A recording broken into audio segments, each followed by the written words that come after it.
បងតកាប់កាត់ពូជទៅបងប្អូននេះតាំងបងទឹកខ្មៅហើយថ្ងៃទី24ខែ7 2021នេះ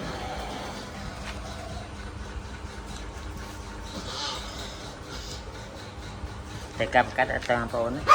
បងប្អូនមានលោកបងប្អូនឆ្កែក្នុងស្រុកគាត់កាប់កាត់ខ្លួនណៃនេះ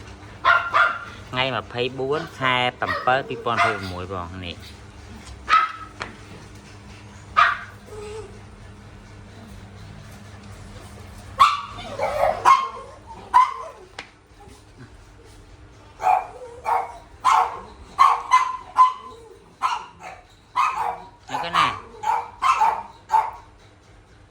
Jenny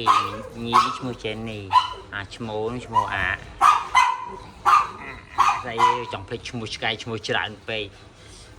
អាមីឡូអើយគាត់នឹកឃើញឈ្មោះអាមីឡូនោះ